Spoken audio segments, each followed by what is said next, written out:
Good afternoon. I'd like to welcome you to the NASA Women in Action Women in STEM event at Goddard Space Flight Center here in Greenbelt, Maryland. I am Dr. Crystal Johnson, the Deputy Center Director for Technology and Research Investments here at Goddard.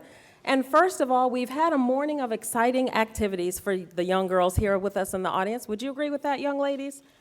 All right, thank you. We're happy that you're here. Thank you.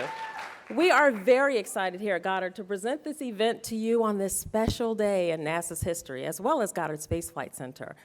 Over 90 years ago today, on March 16, 1926, a rocket built by Robert H. Goddard lifted off and forever changed the scope of scientific exploration and our way of life. This moment led to the birth of NASA 30 years later. Now more than ever, the pursuit of those kinds of moments of innovation is key to our future. The development of world-class talent in science, technology, engineering, and mathematics remains critical to the country's global leadership. So here at NASA, we understand that fostering an open and diverse scientific community that draws from an array of unique experiences and viewpoints is a very necessary step to realizing this goal. In addition, STEM technological breakthroughs here at NASA and all over the world. Increasing opportunities for women in these fields is an important step towards realizing greater economic success and equality for women across the board.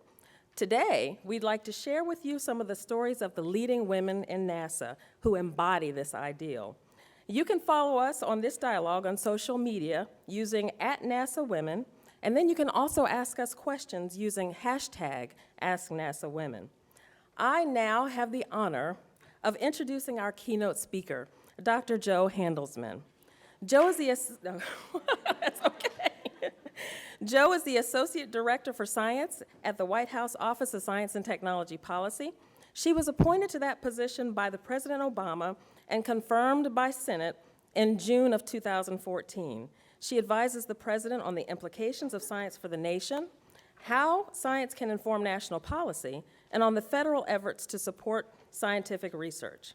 Before joining the White House, she worked as a professor at Yale University and the University of Wisconsin in Madison. Dr. Handelsman is an expert in communication among bacteria that associate with soil, plants, and insects, and helped pioneer the field of metagenomics, which bridges agriculture and medicine.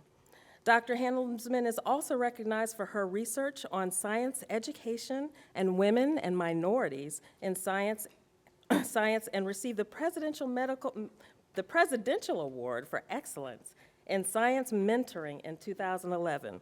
Please join me in welcoming Dr. Jo Handelsman.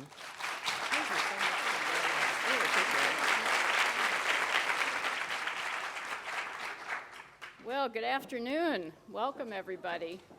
And thank you for that lovely introduction. It's a real honor to be here. I've never been to Goddard before, so I'm quite excited and hoping for an invitation to come back and see more. This is one of my favorite activities in Women's History Month because it's particularly important to recognize the women who in earlier times weren't recognized for what they did. And although women have been important to the fulfillment of NASA's mission throughout its history, they haven't always been recognized for their accomplishments. President Obama changed that just a few months ago when he awarded Katherine Johnson, a great NASA mathematician, with the Medal of Freedom in December of 2015. And since then, Katherine Johnson has become something of a sensation in science and technology, as she should have been all along. And she's finally becoming recognized as one of the so-called female calculators, or as I read unpleasantly in one place, the computers with skirts, which didn't sound so flattering. And she did the math that sent Alan Shepard and John Glenn and the first Apollo astronauts into space. The story has it that John Glenn wouldn't take off in space until Katherine had checked the math because he wanted to make sure that it was right so he could get back. And she worked on virtually every major NASA space mission for many, many years, from Mercury through the shuttle. And she also literally wrote the textbook on rocket science. Recently, we just found out at the White House that Taraji P. Henson is going to play Katherine Johnson in a forthcoming film. So she really has hit the big time and is being recognized. That's real change from the way she was ignored before. If any of you have seen some of the great old films of that era of early space missions, you know that women didn't play a very large role in those films except as wives of astronauts. And I hope somebody remakes the story of space with Katherine Johnson at the center. And it sounds like that may be what we're in store for. But today, things are somewhat different. Girls have all sorts of great role models. The astronauts Sally Ride and Mae Jemison, Kathy Sullivan and Ellen Ochoa, who's here today. I mean, that's also real change, that we actually have female astronauts to look up to. You also have incredible leadership at NASA among the women. We have the NASA Deputy Administrator, Dava Newman, and Chief Scientist Ellen Stofan, who provide incredible leadership throughout the agency. And they lead teams of scientists, including many, many women and engineers who are pushing the boundaries of science, and in so doing, pushing the boundaries of our universe. So today I want to thank, just personally from me and on behalf of the White House, I want to thank all the great women at NASA who are doing wonderful and great, important work, not only in their science, but to inspire young people and young women particularly to be explorers and innovators and the next generation of astronauts, no matter what their background and where they come from. When I was young, I looked kind of longingly at telescopes. I thought they were really cool looking, but I never looked through one because I thought telescopes were just for boys. That was the era I grew up in. So instead, I kind of hoped one day I'd have a telescope. I'm still hoping. One day, maybe I will. But I found instead that microscopes were something that girls did use, because I had a female teacher in 7th grade. She taught me how to use a microscope, so it seemed like the natural thing for a girl to use a microscope. And so since I was about 12 years old, I've been glued to the oculars of a microscope when I'm not doing anything else. And those are important moments for me throughout my history as a scientist, particularly as a teenager.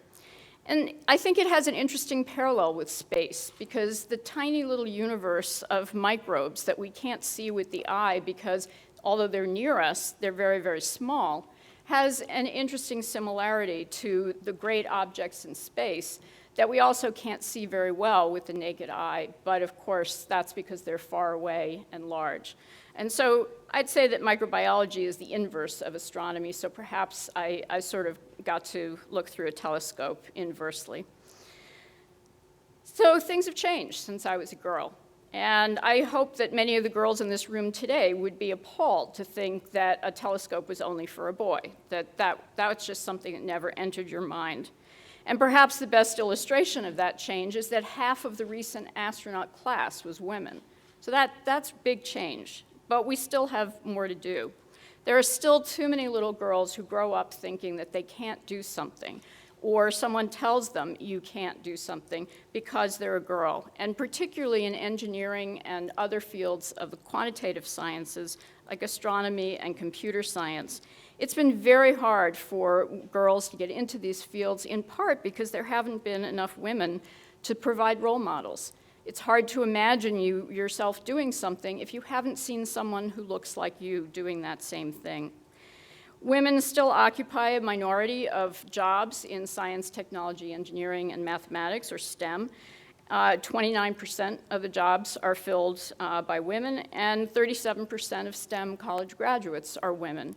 And sadly, that's skewed by field. And my field, biology, is very rich with women, but many other fields have way fewer than 29% of their jobs being filled by women. In some fields, like computer science and engineering, in the last few decades, the proportion of women in majors in those fields in college has actually gone down. We have to fix that. That's important change as well. The president has said over and over that improving STEM outcomes for all students is one of the most important things we can do to ensure a prosperous, secure, and sustainable future for our country. And he's acted on that in many, many ways. A big part of that goal means helping to increase access for women and girls who want to enter STEM fields. And those fields are important to get them into because those represent well-paying jobs, exciting and rewarding careers, and those jobs contribute to our national global competitiveness. So the president's focus on increasing women in STEM is not just the right thing to do, but our economic future depends on it because we need more and talented STEM workers, and we need to draw them from whatever groups they're part of, based on their talent and not whether they're just boys or the traditional-looking scientists of the past. We know a few things from education research of the last few decades about what drives people away from STEM fields and also what helps them to succeed and what inspires them. And in particular, girls and certain minority groups respond to different kinds of teaching. So the first thing we have to do is change the way we teach STEM in the classroom. And that's throughout, from kindergarten all the way through graduate school. The changes we need to make involve getting people actively involved, engaging with the material, discovering, engineering things, creating things, and not just reading about things in a textbook that other people have either discovered or invented. Those are good teaching techniques for everyone, but they have a differentially positive effect on women and minorities. So if we start incorporating real-world problems into our classrooms and hands-on research, we'll be breeding scientists in a completely new way. We'll be raising a generation of scientists who come to us, even by the time they get to college, understanding what science is, what engineering is, what it means to participate, to be a scientist or an engineer, and not just look from the outside. And that's a really, really important change. The other aspect of what we do in our classrooms that has to change is we need to make connections between the science and technology that we teach and the real world that it affects. And there's evidence that girls and minorities have a greater drive to serve their communities and to serve the global community in their jobs, and their career choices are driven by this more than for white men and boys. And so as a result, we're depriving all students from understanding those connections, but particularly depriving girls and minorities who may decide not to go into STEM careers because they don't see that connection to making the world a better place. And in fact, STEM is all about making the world a better place. It's the pursuit of knowledge, but it's also knowledge for the benefit of humankind. So that's an important first step that my office is working on, is trying to change the way that we teach. But it goes beyond the classroom. Another change we need is to change the image of STEM in our media. And we know that entertainment media has all sorts of effects on what people, both consciously and unconsciously, plan to do, think to do, and end up actually doing. And so we need to work to change the images to make STEM a field that is populated in fictional media with the kind of people who really do STEM, which is a tremendous variety of women and minorities and people from all walks of life. So that's why it was very exciting to hear recently that this movie about Katherine Johnson is being made, because that's one of our goals in my office, is to begin to see some change in the way STEM and people who do STEM are represented, to include a broader range of our students and ultimately aspiring scientists and engineers. And the third thing is we need to remove barriers from our educational institutions so that we don't present artificial reasons for women and minorities to get turned away from STEM. And some of that is just institutional structures, like how we plan people's lives according to male reproductive calendars and not female calendars. and many other things that have been focused on for decades for men that aren't a benefit to women, and vice versa, things that women need in order to be integrated into the academic STEM community, but just isn't provided. We need to take the role of women in academic science throughout, from kindergarten through graduate school and employment. We need to take that role very seriously and realize that if we don't draw on all of the talent in this country, and at least half of it comes from women, we're not experiencing we won't experience the kind of growth and creativity and innovation that our country has always thrived upon. I think there's some evidence that diversity is actually one of the things that has separated our country in innovation from all other countries. We're always looked to as the most innovative country, and we're the envy of the world for that, with our science and technology just leading the world. And many countries have tried to copy our system, and they've tried to copy our educational system. They've tried to create liberal arts colleges, which are something very special to the United States. They've looked at our business models and tried to copy our companies.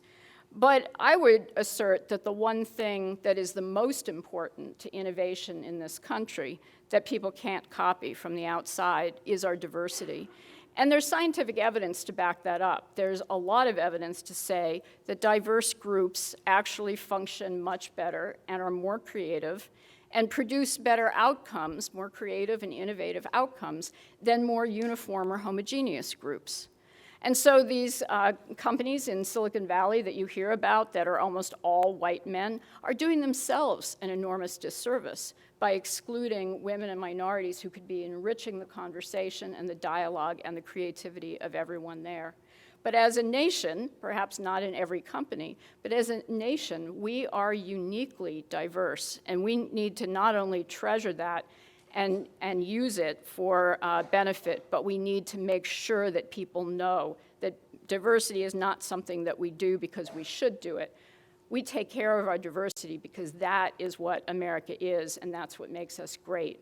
And we need to live that and work toward a new model of STEM where diversity is valued and encouraged and not seen as an extra. So to the young women here, who I hope are tomorrow's leaders in STEM, I say live your dreams, go after them, think about what you want to do, whether it's discovering a star or traveling to a planet. I say go for it and imagine yourself doing whatever it is that anyone can do. Even if you don't see someone who looks just like you doing what you imagine, that's okay. You could be the first. And if someone tells you you can't do that, your answer should be, yes, I can. And that's the only answer you should consider, because you can do anything. And to the senior women of NASA, I want to again thank you for the great work you've done and the leadership you've given to the entire effort to bring a more diverse community into the STEM fields and to be role models for the next generation. And so I'm looking forward to our afternoon, and I thank you all for being here, and have fun.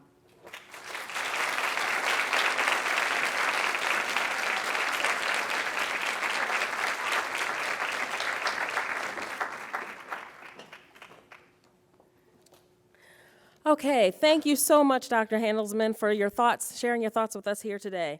Just a little reminder, you are watching NASA's Women in Action event live from NASA's Goddard Space Flight Center. To ask us any questions, please remember to use hashtag AskNASA on social media. Okay, so now here to take those questions once you send them in, we have 4 of our NASA leaders that are going to be answering those questions for you. Please welcome me, please help me in welcoming, first of all, Dr. Dava Newman.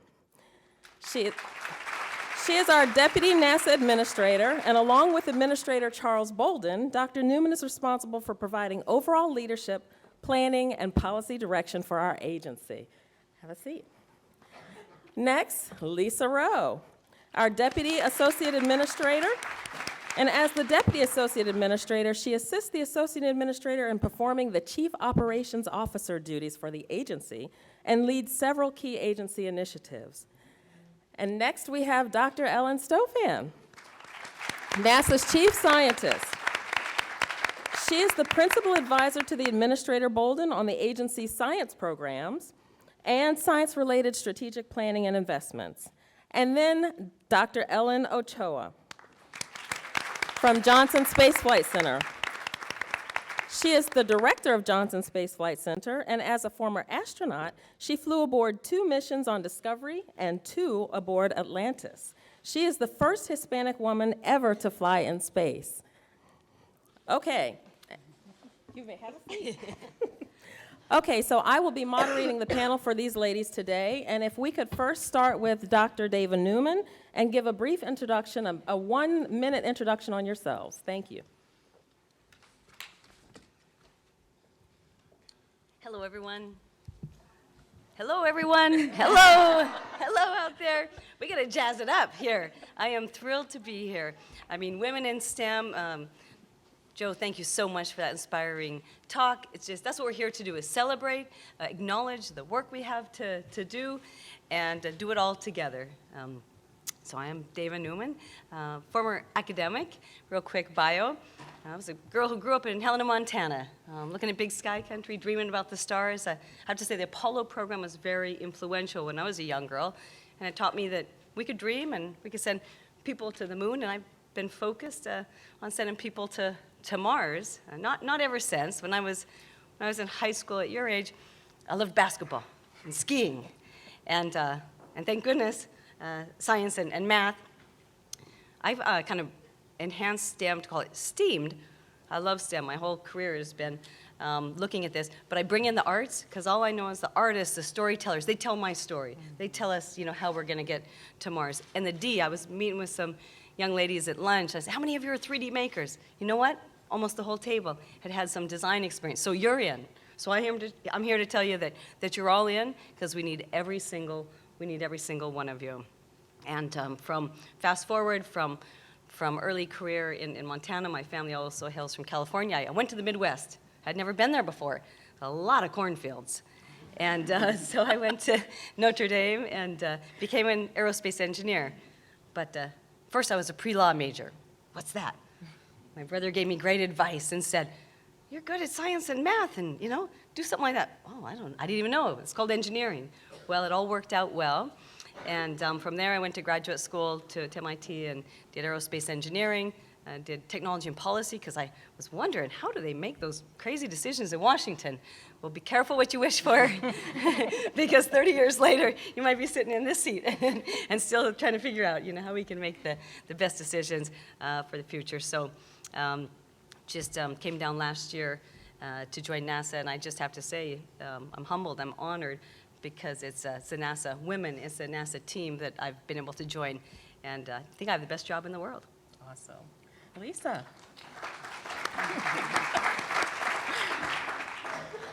Well, I am delighted to be here as well. I had a great conversation learning about all that is going on in our high schools in engineering. And I was just thrilled to hear about the different programs, the aerospace program that's actually happening there. As Crystal said, I am the Deputy Chief Operating Officer, whereas Dava is the Deputy Chief Executive Officer of NASA. I'm the Deputy Chief Operating Officer, and really that's focused on the operations across all of NASA's 10 centers, and really the missions and the operations that are going on.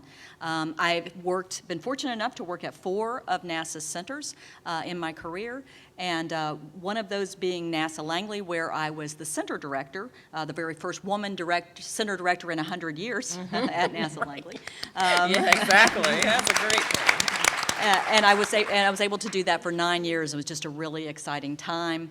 Also, I have been very fortunate and worked at the Johnson Space Center and the Kennedy Space Center, where I worked on the International Space Station, delivering the very first research to the International Space Station as it was up and getting going.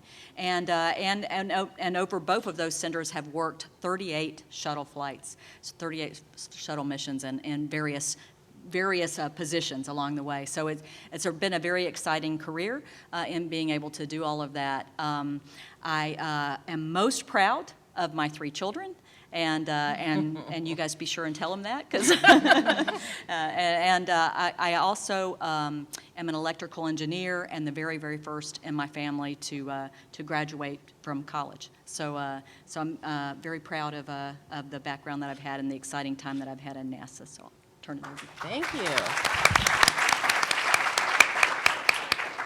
So I'm Ellen Stofan. As the chief scientist of NASA, I get to look across all of the science that we do at NASA, from studying the sun to studying the universe, the study that we do of the planets of our solar system, to studying our favorite planet, which is the Earth. I hope you guys all agree that's our favorite planet, to the work that we do every day up on the International Space Station, trying to understand the effects of microgravity on humans. Now, the connection across all those different areas of science is the fact that at NASA, we want to send humans to Mars. And not just any humans. We're going to need scientists, engineers, to be those first people to walk on the surface of Mars. And you guys are just about the right age to become some of our first Mars astronauts. So you have a lot of work to do to get ready. In about 20 years, NASA will be ready to send you. So I'm a planetary geologist. So I study volcanoes around the solar system, volcanoes here on Earth, on Venus, on Mars, and I also study the surface of one of Saturn's moons called Titan, where it actually rains liquid methane and ethane onto the surface, sort of like liquid gasoline falling from the sky, an amazing place. So planetary geology is fun, and I got into it because I'm a NASA brat. My father worked for NASA. My mother was a science teacher. This didn't affect my sister. She became an attorney. But I always loved science. And you know what? No one ever told me that I couldn't. And I think that's an important thing that we want to talk to you guys about here today. Awesome.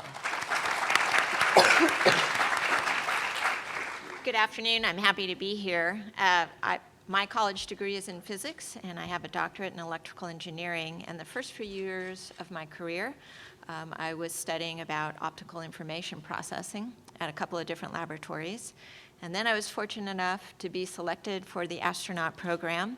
So that really changed my life at that point. And I spent a number of years in the astronaut office, had a chance to fly on 4 space shuttle missions, and may have a chance to talk about that a little bit more as we go through today's session. After my 4 flights, I ended up going into management and leadership positions at Johnson Space Center. Johnson, of course, is one of the NASA centers. You can see the whole list over there just to the right of the podium. And Johnson's really involved in human spaceflight, in particular human spacecraft, all the way from design through operation, as well as the training and preparation of the astronauts, of all the people who work in mission control, and really carrying out the operations. So a very exciting place to be. At one point, I was leading head of the flight crew operations, which is the organization that manages the astronaut office and our aircraft ops division. And now I'm actually the center director there, representing a group of incredibly talented people as we're doing human spaceflight. Okay, thank you. Okay, so the first question for you ladies, if you can think back to when you were their age, back in high school, what did you like to do back in high school, and what did you envision your career would be like, and how does that compare to where you actually are today? Okay, so I'll start. As I mentioned, so back when I was in your shoes, I was an explorer. I think I just always loved exploring. I was, the kid running up in the mountains, and because I always wondered what was, literally over the horizon or up on top of the mountain from where I grew up. But just enjoying, high school and thinking about college. Being from Helena, Montana, that's the capital, but still felt small. So I was ready to go out to college and leave the state and explore things. And I thought that, actually, initially when I was a teenager, that maybe I'd be a lawyer. I was going to be a sports lawyer to tie the two together. So I was going to represent Kareem Abdul-Jabbar. You guys don't know who that is, but Lou Alcindor, he was my hero. And I was never going to be 7.5 feet tall, and I could never slam dunk. But I did end up at Notre Dame and played basketball for a few years. And but I was taking all the courses freshman year. I still wasn't, didn't know what my final major was going to be. And it had to do with the national policies and politics and things like that. I paid attention, said, well, space policy, I was so keen on exploration, said we need to do this for peaceful human purposes. And so by sophomore year, that's when I chose my major of aerospace engineering. Now, I didn't know what an engineer was, so it's okay if you don't. I didn't really know any engineers. So again, when I got the chance to be a faculty member at MIT, I wrote a freshman engineering book, interactive aerospace and design. So I say, boy, I wish my 17, 18-year-old self needed to know what that was. But that's kind of doesn't you don't have to have it all planned out. You can zig and zag and do a little bit of that. Well, let's see. Back when I was in your age in high school, I was at Gainesville, Florida. So besides watching the Gators play football, they were better back then. I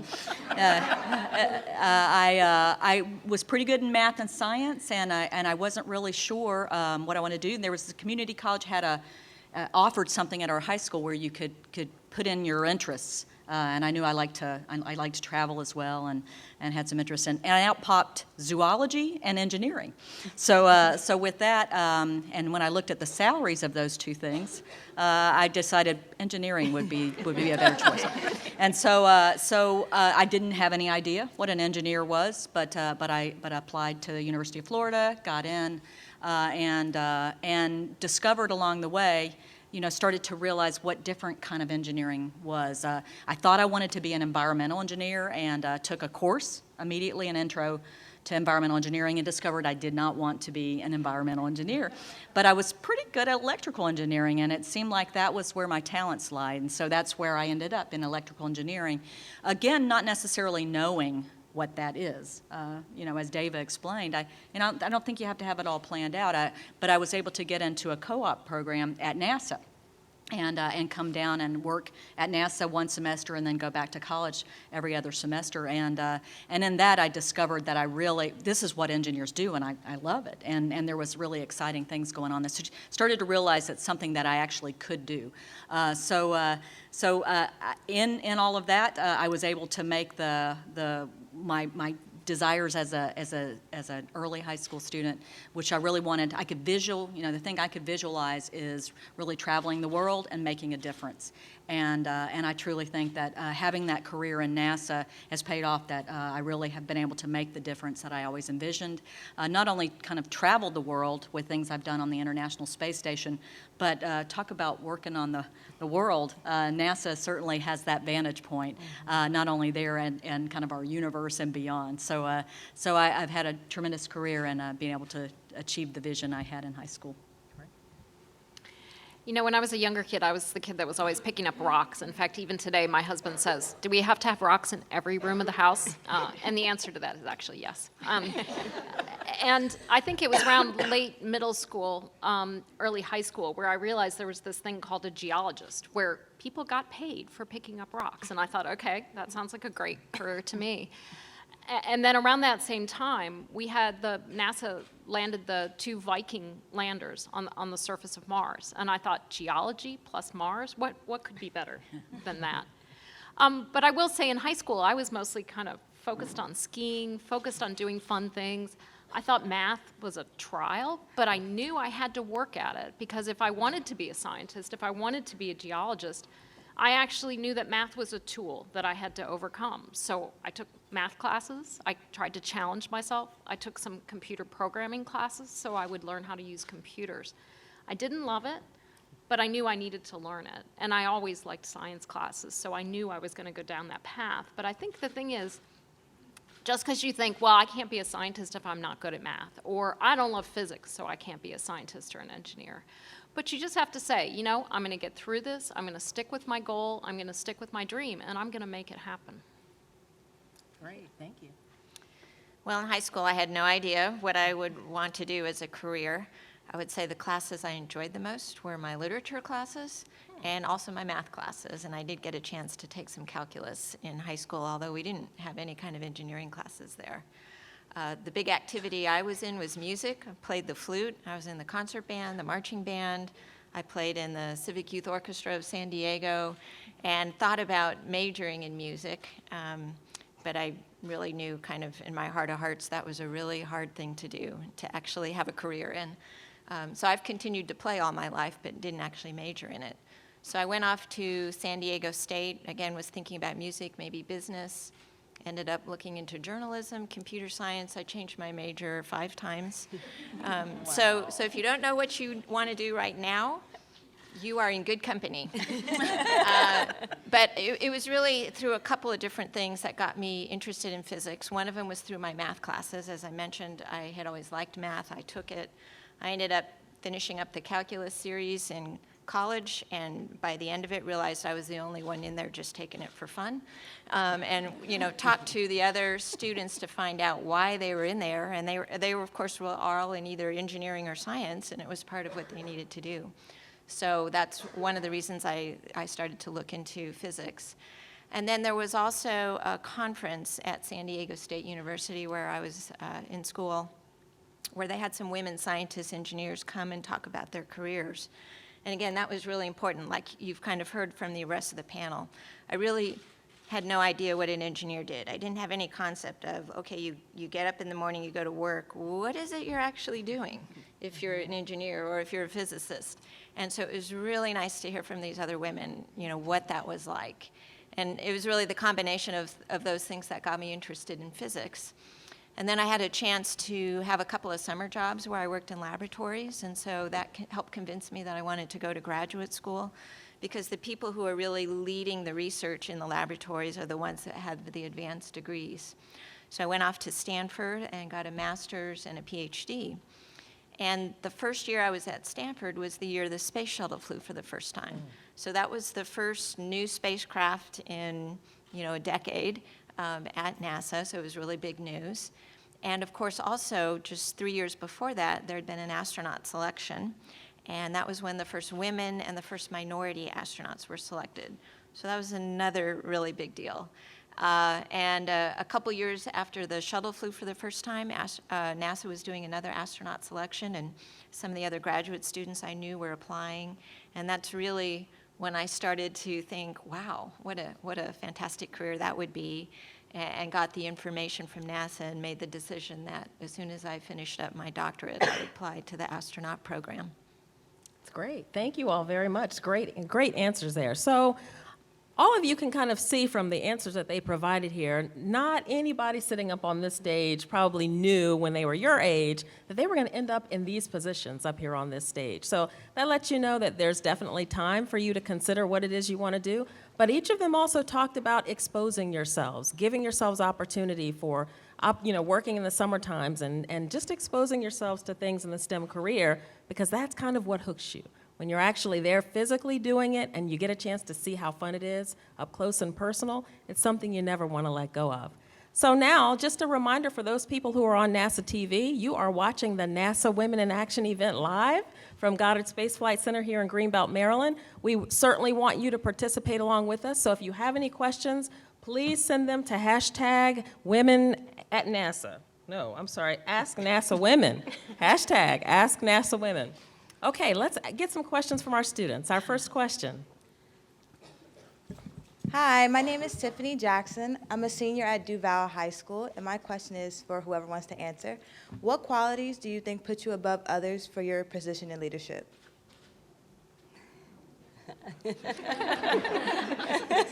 That is a great Sense question. of humor. Perfect. Teamwork. Teamwork is definitely one. Teamwork. Yeah, I'd say in listening, consensus building. So I think it partly starts with your education. I think that was important to all of us in getting the position that we are. And part of your early career is sort of building that credibility, showing that you can apply what you learned in school to the problem solving that is so much a part of what we do at NASA and what is done in other STEM careers. And then I would add what everybody else said as well. Could I take the opportunity to related, just to send a message to you all? You don't have to be the best in math and science. That's maybe what people heard, that I heard, and that tends to weed people out of the STEM fields. You don't have to be. They're important, so you need to take those, as you've heard, as tools. But don't worry about being number 1 or 2. Those, it's training, it's skills development. But again, you love the arts, you love design, you love to make things. You want to help people and humankind. That's what doctors, engineers, scientists. That's what we all do. So that should be the passion. Go with that, and then don't worry about being the best. Be proficient, and then I think you'll get there. And just wanted to pass that on, because we have to call it changing the conversation. We want to change the conversation with you. You're all in. You're all super talented. You're here, and we need every single one of you. Thank you for your question. Appreciate that. Our next question. Hi, my name is Mikael Chambers, and I'm a freshman at the Bryn Mawr School. My question is, how did you adjust to working in a male-dominated career field, and have you ever had to conform your personality or ideas while working in this field? Wow, good question. Let's see.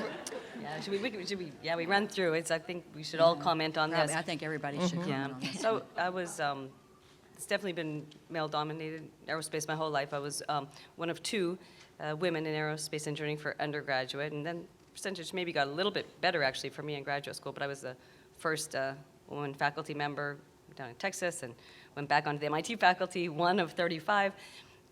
So I like men, that's good. Like working with everybody. But it's very noticeable, I have to say. Now over my career, when I left the fact that we were probably 8 out of 35 women, it's really nice. You reach critical mass, and it does change things. I distinctly remember the day that I had a majority of women in my graduate course. There was a majority of women than men, and I said, wow, So things are changes mentioned earlier, but it's also taught me a lot. And then I would just say, but don't change yourself. You just be true to yourself, and don't let anyone change you. Things like that, and that served me well. Just trying not to. I don't have to be like them. Right. I kind of feel like the bull in the. Sometimes I cry at work, and some people would get in a fight, and that would hurt my feelings. They weren't even talking to me, and I'd cry. Oh goodness, well, that's okay. Well, let's see. I think for me, mine has been that I don't really notice I'm a woman in the room. I'm a person on the team, and because from electrical engineering and college, I was the only. Sometimes, most of the times, the only woman in the room, or one of two, maybe, perhaps. But and it's more in hindsight that I remember that. When I was in the room, it might be just a real quick thought, but I didn't really it didn't faze me in any way. And then within NASA, I've always been one on the team. I've been one of the people on the team getting the job done, and so I've never really thought about our team as men and women or different colors of people or anything else, right? It was just we all have a job to do, and we need all of us.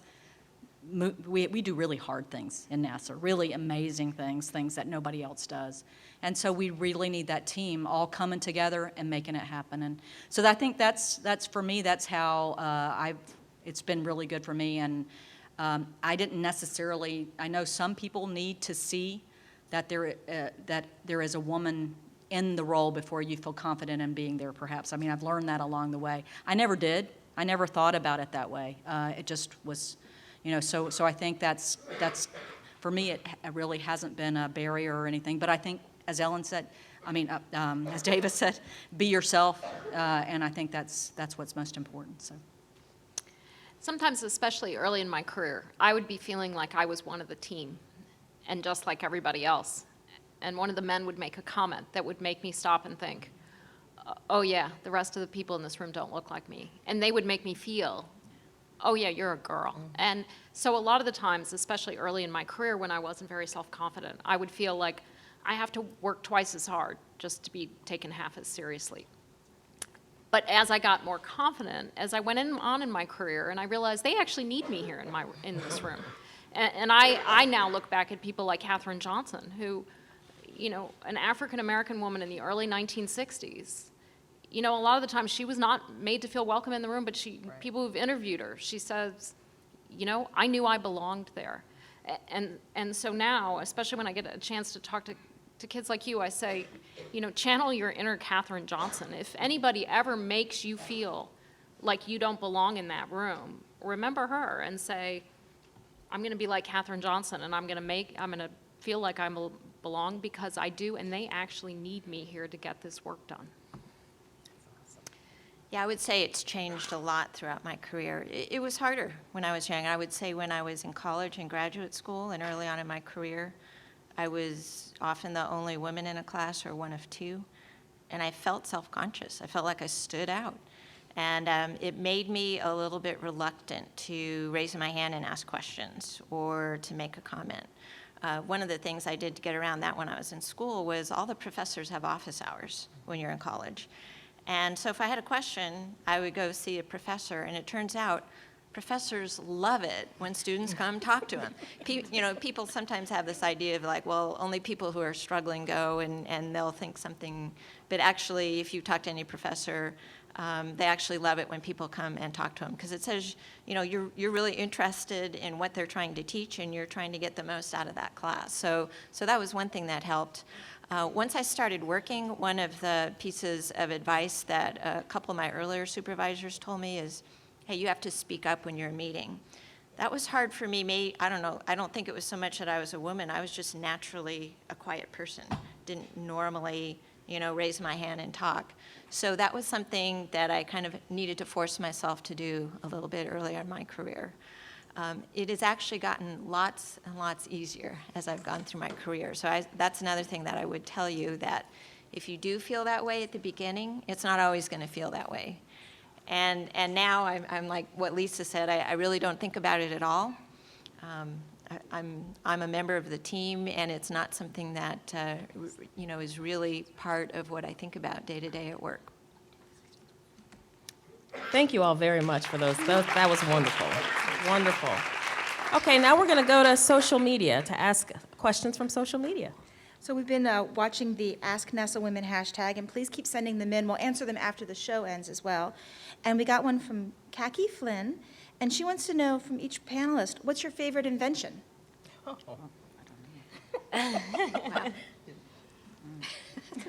All right. Go for it. One of my favorite NASA inventions is two professors from MIT, one of whom is at NASA right now.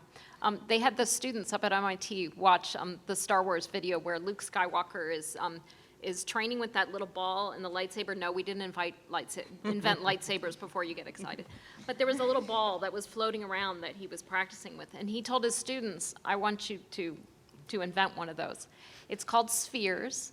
If you Google it, it flies up on the space station. Students actually get to operate it through a program called Spheres Robotics. And we're actually even using it to say, how can we use little robots like that to actually do work up on the space station?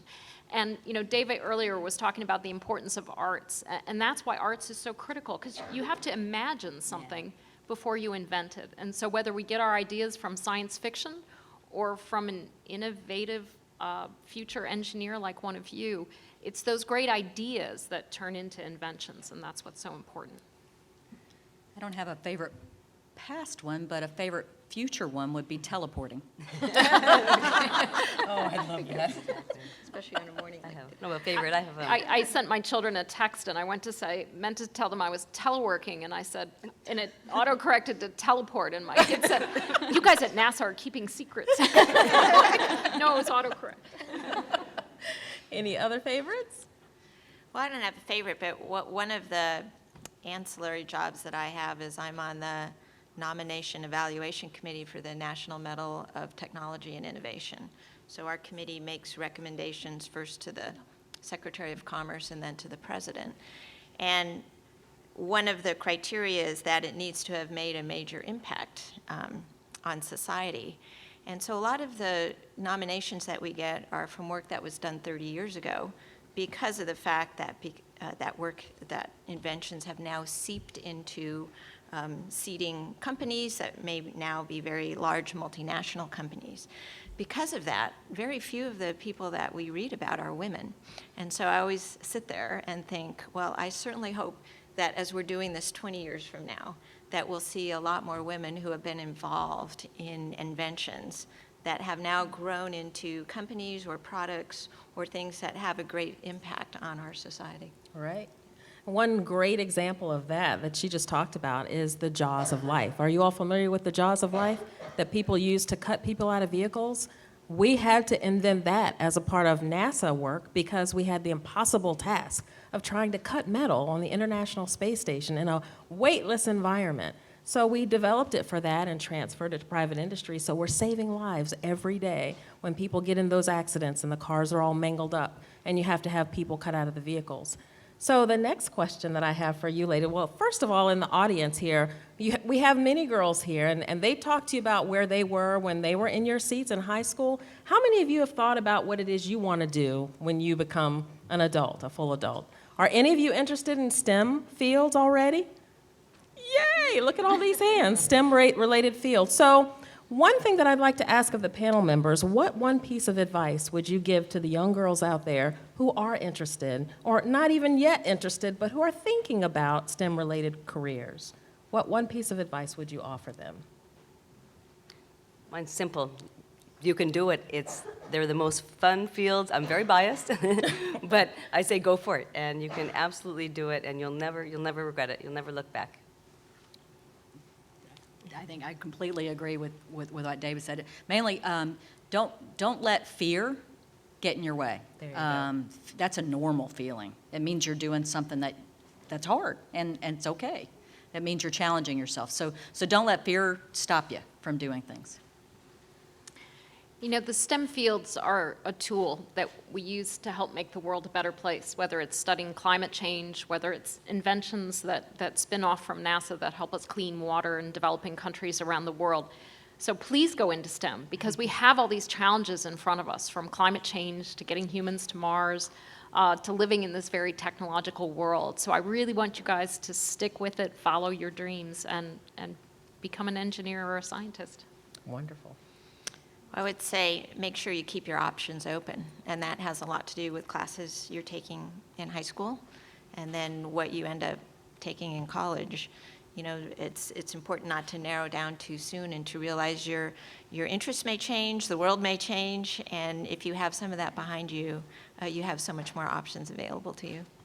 Great. Well, I'd like to thank you panel members so much for joining us here for this NASA Women in Action activity. Thank you all so much in the audience for joining us, and thank you for all of you out there at on the NASA TV for joining us.